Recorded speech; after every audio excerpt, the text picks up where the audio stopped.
देखोगे तो हम लोग खाली ब्रिटिशर से नहीं लड़ रहे थे, हम लोग राजा महाराजा से लड़ रहे थे, जमींदारों से लड़ रहे थे। सरकारी स्कूल है, उनको बंद करके now they have a concept called factory schools. Factory school क्या होता है? आपके जो गांव के बच्चे 400 किलोमीटर दूर एक प्राइवेट स्कूल में सेंट्रल गवर्नमेंट के एड से पढ़ाई करेंगे, सारे आदिवासी उठाते हैं, एसपी कलेक्टर को देते हैं दायित्व, you pick 100 people, 100 children from this district, हर जिला से उठाते हैं। वो लोग रेजिडेंशियल स्कूल आदिवासी होकर दूर 400-500 किलोमीटर, उड़ीसा में है, झारखंड में, हर जगह है, 500 किलोमीटर दूर वहां पे पढ़ाई के लिए भेजा जाता है। एंड वो बच्चे स्टैंडर्ड 1 से लेके ग्रेजुएशन वहां करता है, उसके बाद बाहर चला जाता है, वो कभी वापस नहीं आता। एंड उस स्कूल में हिंदुत्वाइजेशन, सैफरेशन आप बोल रहे हो, वो बिल्कुल चल रहा है वहां पे।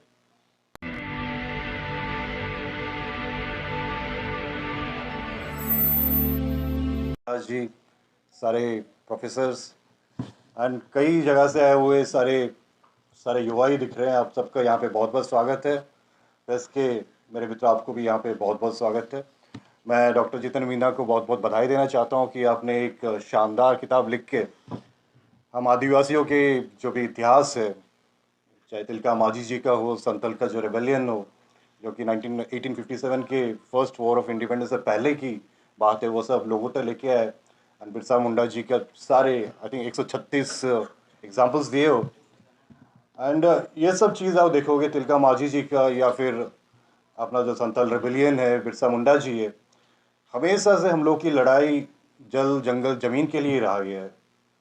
एंड ये देखोगे तो हम लोग खाली ब्रिटिशर से नहीं लड़ रहे थे, हम लोग राजा महाराजा से लड़ रहे थे, जमींदारों से लड़ रहे थे। एंड जयपाल मुंडा जी जो कॉन्स्टिट्यूंट असेंबली में ये बताया था, उनका ये था जब वो कॉन्स्टिट्यूंट असेंबली डिबेट्स में भाग ले रहे थे, as an Adivasi I am not expected to understand the legal intricacies of the resolution, but my common sense tells me that every one of us should march in that road to freedom and fight together. Sir, if there is any group of Indian people that have been shabbily treated is my people. They have been disgracefully treated, neglected for the last 6,000 years. The history of Indus Valley civilization, a child of which I am, shows quite clearly that it is the newcomers. Most of you here are intruders as far as I am concerned. It is the newcomers who have driven away my people from the Indus Valley to the jungles, fastness. The whole history of my people is of continuous exploitation and dispossession by the non-aboriginals of India, punctuated by rebellions and disorder. And yet, I take Pandit Jawaharlal Nehru at his word. I take you all at your word that now we are going to start a new chapter of independent India where there is equality of opportunity, where no one would be neglected. ये Jaipal Munda ji, he is my hero, and I always quote him in Lok Sabha as well. This is what he has said that point of time. And अगर local committee आप देखोगे, एक tribal को कैसे identify करते हो, एक ट्राइबल को primitive traits, economic backwardness, shyness of contacts, and largely they are dispossessed and socially and economically backward. मुझे लगता है सबसे पहली गलती मैं अपने आदिवासी समाज के सारे भाइयों से बोलना चाहता हूँ, हम लोग के ऊपर सबसे बड़ी जो चुनौती या डिज़ाइन फेलियर हुआ, ये तब हुआ जब हमें दलितों के साथ जुड़ा गया, बहुजन के साथ जुड़ाया गया, महिलाओं के साथ जुड़ाया गया, एंड क्लब कर दिया कि ये सब पिछड़े हैं।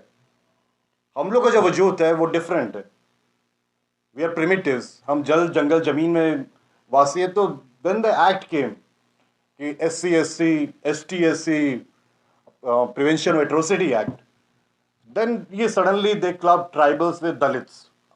दलित they have a different problem, untouchability. हजारों साल से उनका पीड़ा अलग है, अनटचेबिलिटी, मंदिर में जाने नहीं देते हैं, पानी पीने देते हैं, उनका बहुत बड़ा समस्या है, पीड़ित हुए हैं। एंड इसीलिए आप देखोगे Dalit they suddenly get united when कोई इशू आता है, तो सारे दलित एक साथ वोटिंग भी करते हैं, लड़ते भी हैं, सड़क पे उतरते हैं। आदिवासियों का वी आर 750+ ट्राइब्स, एंड अभी मोदी सरकार 10 साल में जो भी दरखास्त है सबको आदिवासी बना दिए।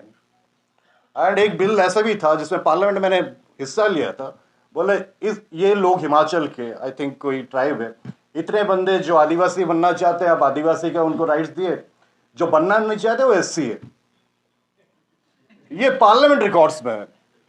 मतलब ये पूरा डिजाइन फेलियर। एंड मतलब ये सरकार एंड उड़ीसा के सरकार नवीन पटनायक जी, ही सेंड 170 और tribes to be listed as scheduled tribes.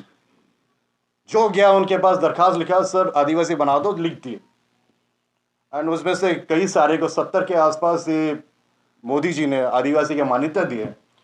तो we are diluting the whole thing. And मेरा ये है कि 750 ट्राइब्स एंड मैं पहले समझने की कोशिश किया क्या चीज़ है, तो हर चीज़ आता है जल जंगल जमीन, जल जंगल जमीन।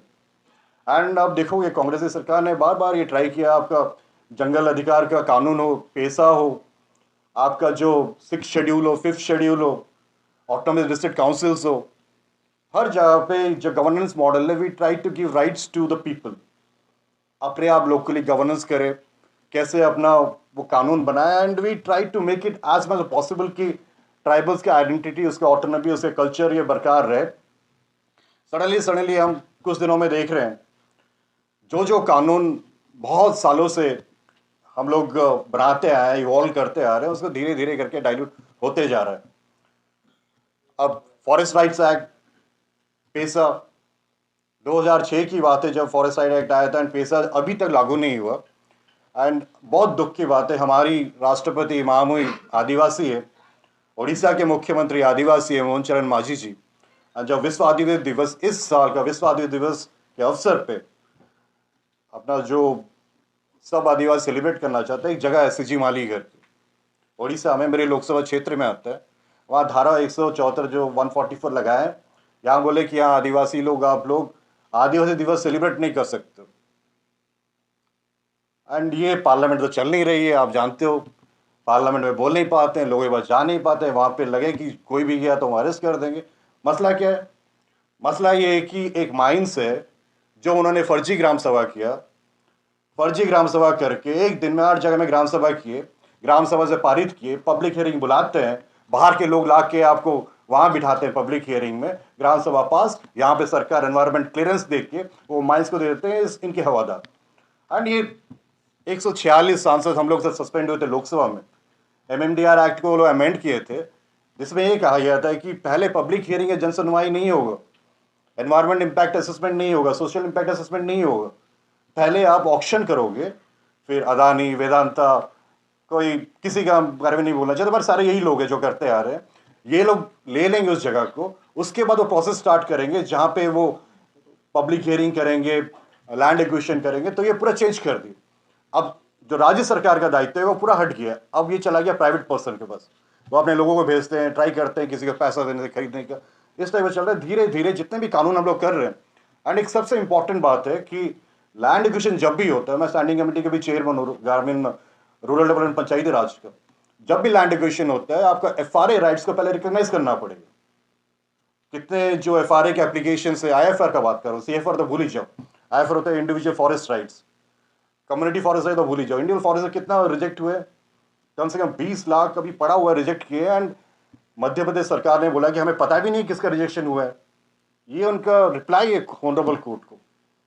सुप्रीम कोर्ट का आदेश था कि जो रिजेक्ट है उसको आप पुनर्विचार करो, अपनी भारत सरकार लड़ना नहीं चाहता कोर्ट में। ऐसी बात नहीं कि आदिवासियों के लिए हमने सोचा नहीं था, हमने कांग्रेस पार्टी की ओर से बोल रहे हैं, हमने कई सारे कानून लेके आए थे और लगातार हम कोशिश करते आ रहे हैं कि ये लागू हो, बट जब भी कोई कानून लेके आते हैं कोई ना कोई निकाल लेते हल, इस कानून को कैसे बाईपास करना। पैसा लागू मत करो, फॉरेस्ट राइट एक्ट में जो एप्लीकेंट्स है उनको राइट्स मत दो, MMDR एक्ट अभी फिर से और एक एक्ट लेके आया, अभी तक हमें पढ़ा भी नहीं उस एक्ट में क्या है, रेरत के बारे में बोले लिखा हुआ है, एक के बाद एक एक्ट। ये सरकार they trying to dilute, they trying to detribalize people. एक उदाहरण देता हूँ आपको, एजुकेशन, सबसे बड़ा जो एफर्मेटिव एक्शन में शिक्षा में हम लोग को रिजर्वेशन मिला, बहुत सारे लोग, ये मीना जी जो यहाँ बैठे हैं या फिर बाकी यहाँ पे जो प्रोफेसर है, ये एफर्मेटिव पॉलिसी के लिए आज यहाँ पहुँच पाए, 2-3 पीढ़ी के बाद JNU ड्यू में पहुँच पाए।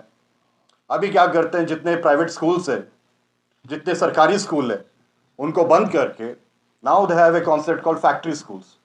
फैक्ट्री स्कूल क्या होता है, आपके जो गांव के बच्चे 400 किलोमीटर दूर एक प्राइवेट स्कूल में सेंट्रल गवर्नमेंट के एड से पढ़ाई करेंगे, सारे आदिवासी को उठाते हैं, SP कलेक्टर को देते हैं दायित्व, you pick 100 people, 100 children from this district, हर जिला से उठाते हैं। वो लोग रेजिडेंशियल स्कूल आदिवासियों का दूर 400-500 किलोमीटर, उड़ीसा में है, झारखंड में, हर जगह है, 500 किलोमीटर दूर वहाँ पे पढ़ाई के लिए भेजा जाता है। एंड वो बच्चे स्टैंडर्ड 1 से लेके ग्रेजुएशन वहाँ करता है, उसके बाद बाहर चला जाता है, वो कभी वापस नहीं आता। एंड उस स्कूल में हिंदुत्वाइजेशन, सैफरेशन आप बोल रहे हो, वो बिल्कुल चल रहा है वहाँ पे। एंड ये जो बच्चे हैं, ये उन एरिया से हैं जहाँ माइनिंग का बहुत मात्रा में प्रभाव पड़ता है, जो लोग अपोज करते हैं। एंड उस प्राइवेट स्कूल को सेंट्रल गवर्नमेंट का एड है, पैसा कौन देता है आपको मालूम है? वही माइनिंग माफिया देता है जो इस जगह में उनका बिजनेस इंटरेस्ट है। ऑस्ट्रेलिया की सरकार ने माफी मांगा है इंडिजिनियस पीपल को डिट्राइबलाइजेशन करने के लिए, ये फैक्ट्री मॉडल स्कूल के लिए। एंड ये भारत में ये लोग चालू कर चुके हैं, फैक्ट्री मॉडल स्कूल ला के जितने बच्चे हैं कि उसको डिट्राइबलाइज करके उसको आदिवासी से कैसे वंचित करें, ये करें। एंड आप इतिहास में जाएं तो बहुत सारे हमारे आदिवासी नेता थे जो संघर्ष किए थे, बट मैं हमेशा ये ढूंढता हूं कि आज़ादी मिलने के बाद भारत में इतने कैसे आदिवासी नेता है जिन्होंने सब्सटैंशियली काम किए, तो कुछ ही लोग का नाम आता है एंड वो भी खो जाते हैं। अब कॉन्स्टिट्यूंट असेंबली डिबेट्स में बहुत पढ़ता हूँ कि क्या चल रहा है क्या नहीं चल रहा है। कुछ नेताओं का नाम आता है, कार्तिक उरांव जी है, अरविंद नेताम जी है, आपके जुएल ओराम है जो पहले आदिवासी मंत्री थे। इस टाइप के हमें ये भी देखना है।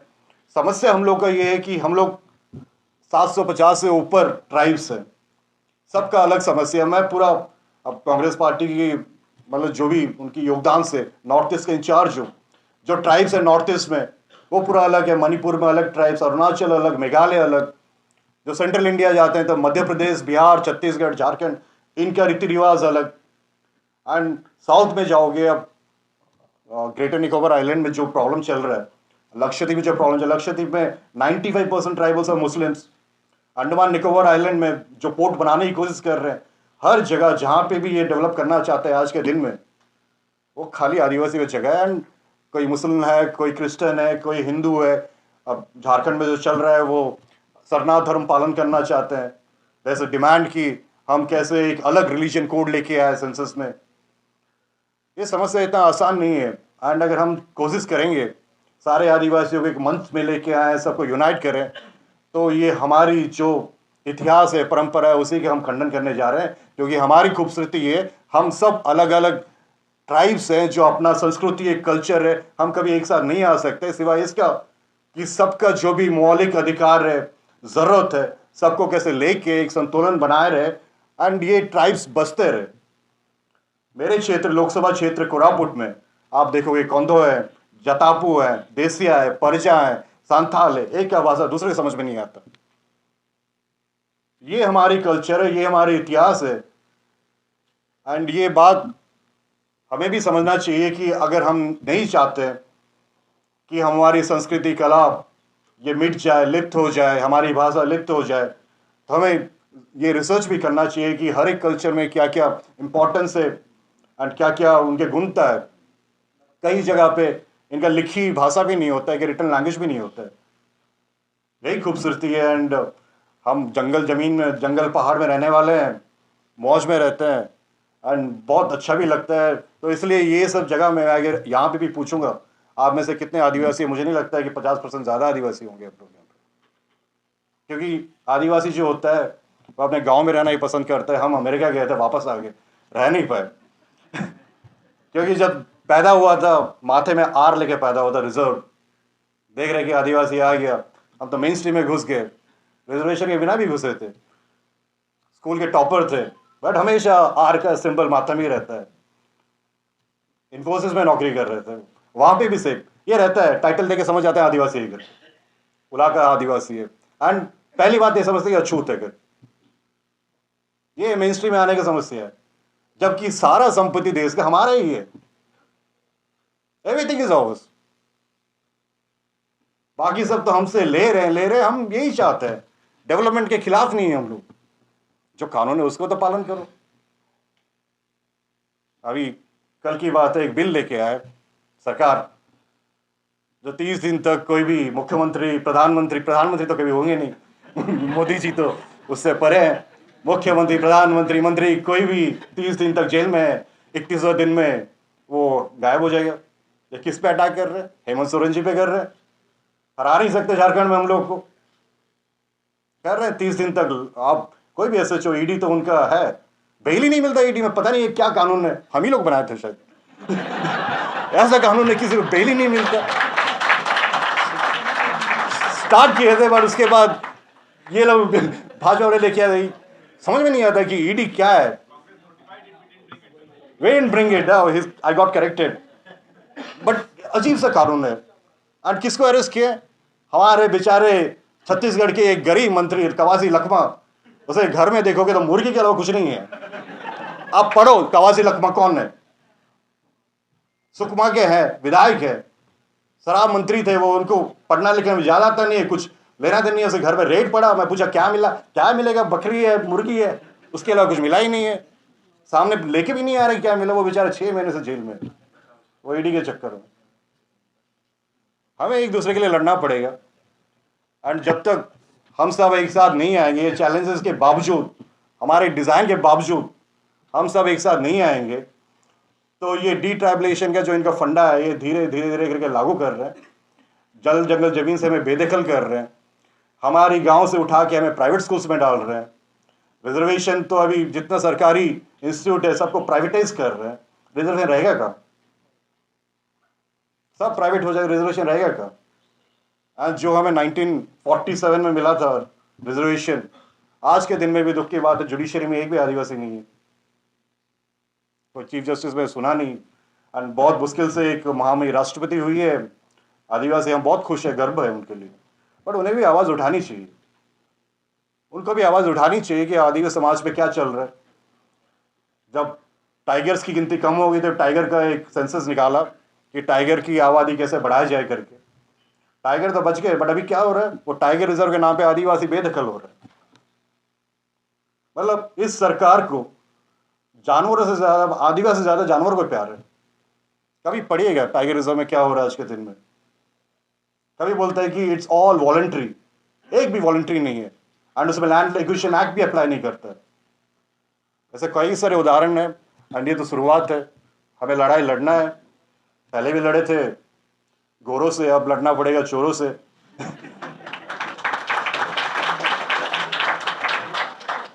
खाली हम चाहते हैं कि एक मास मूवमेंट हो।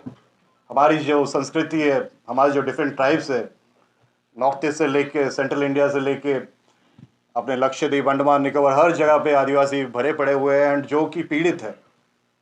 एंड हम हमेशा सोचने की कोशिश किए हैं कि इनको कैसे एक लाख के हम आगे बढ़ाएं। बट मैं कभी भी जाता हूँ कोई भी आदिवासी क्षेत्र में, कई राज्यों में, पूछता हूँ कि आपका लीडर कौन है, कोई लीडर का नाम नहीं जानते, एक खाली इंदिरा गांधी को छोड़ के। ये कॉमन चीज़ मैं देखा हूँ, आदिवासी के नेता इंदिरा गांधी थे, उसके अलावा ना किसी का नाम नहीं लेते हैं। कहीं पे बिरसा मुंडा जी का लेते हैं, बहुत लिमिटेड है, कहीं पे शहीद लक्ष्मण नायक का लेते हैं, कुछ कुछ जगह है। बट यूनिवर्सली भारत का आदिवासी नेता कौन है आज तक कोई नहीं बोल पाएगा। वो जगह खाली है। और मुझे लगता है आप ही के बीच में कोई उस जगह को भरना पड़ेगा, जो कि हम आदिवासी के बात आगे लेके जा पाएगा। ये बोल के फिर से जितेंद्र मीना जी का बहुत बहुत धन्यवाद देना चाहता हूँ। आज हमारा सदन खत्म हो गया तो हमें निकलना पड़ेगा, लेकिन हम चाहते थे कि यहाँ आए, इसलिए आए। एंड ऐसी सभाएं आप आगे भी कीजिएगा।